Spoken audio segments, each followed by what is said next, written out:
Magandang hapon. Ito po yung ating malapit na mga anak na kambing. Ito, sa katapusan po ang due date na ito. Ito po ay naibukod ko kasi iwas ma-stress kasi malapit na siya mga anak. Mahirapan siya hirap na. Hindi po maganda ma-stress ang ating malapit na mga anak na kambing. Mula nung lumaki ang tiyan nito at nabuntis, binukod ko na po at mahirap po, baka mapunan. 5 buwan din po bago mga anak ang ating kambing, baka masayang lang yung pag-aalaga natin. Sayang din. Yan po. Kailangan po natin ng extra alaga sa ating buntis na inahin. Yan sa malapit na mga anak. Nakabukod na po yan dapat kasi gaya po nitong nandito sa kabilang kulungan. Ito po yung bully ko. Mahilig mang bully. Kaya dito wala sa kanya makakagulo. Siya lang dito sa isang kulungan na to. Yan po, medyo hindi pa siya masyadong maamot yung kambing na to. Hindi gaya nung isa rito sa kabila. Ito ayaw nang, hindi pa to sanay hawakan. Hindi gaya nung dalawa kong inahin maamot kahit na-haplos mo okay lang. Ito ayaw nito. Pa-haplos alam mo kulit na unang anak pa lamang po nito.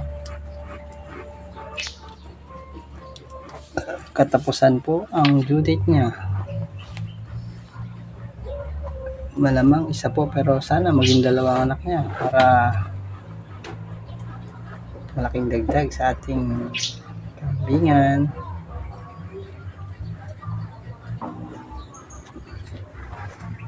Ito, namamotok na po ang tiyan niya lalo pag busog na.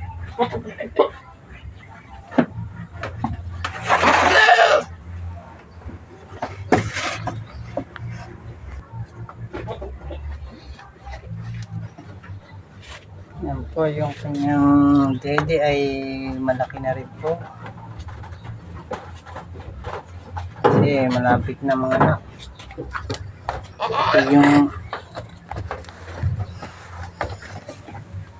Ito yung ari niya po ay medyo namamagana.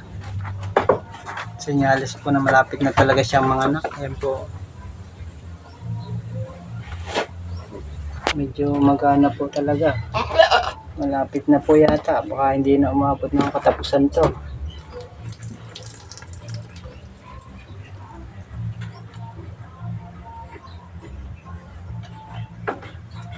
Ayan po siya. Hindi siya kalakihan pero yung tiyan niya ang laki talaga. Punta naman po natin yung kalawang inahin.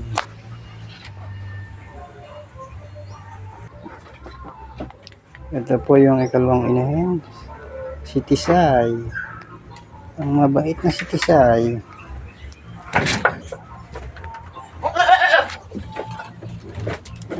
Ito po yan pagkalaki-laki ng tiyan itong isang ito. Grabe. Namumutok. Pero 1 week po ang pagitan niya. Ito ang due date po nito ay unang linggo ng July.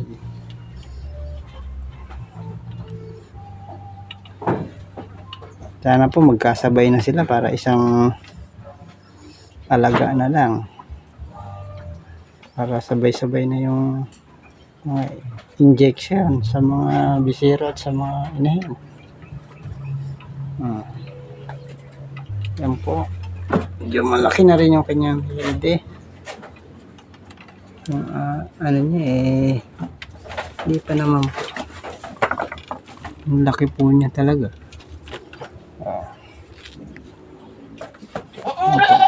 po ito eh. Sanay po ito hawakan.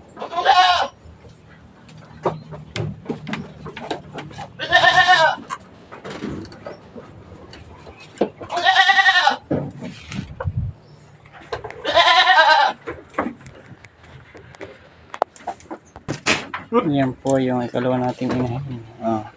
So, paano lumapit dito sa akin?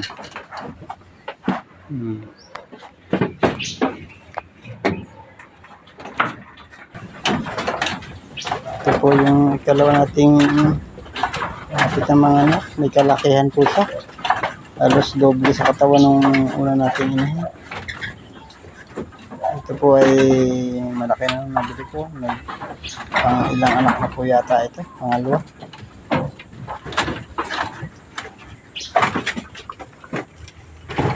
Ito po yung kanyang bag. Medyo malaki na po.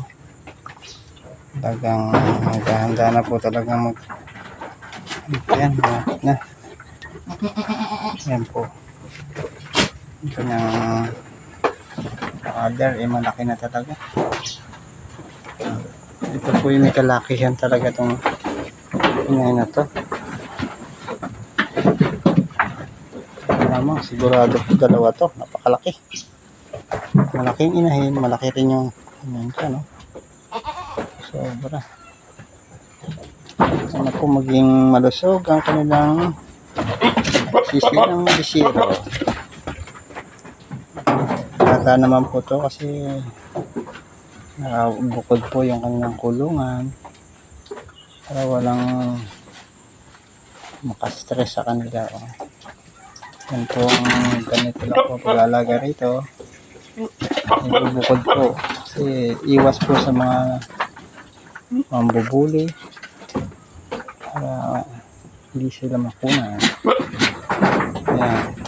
Ito malapit na less than a month na lang po. Ito lumalapit na naman siya sa akin. Mabait po yan. Mabait itong isang ito. Maamo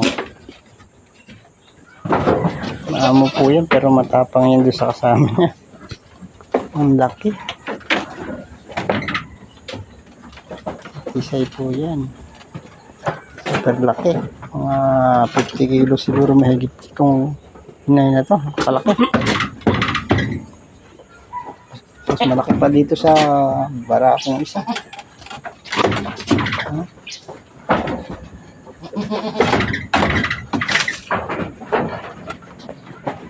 Gandito na lang po ang ating sa ating malapit na mga anak na kambing. Maraming pong salamat sa inyong panonood. Bye-bye.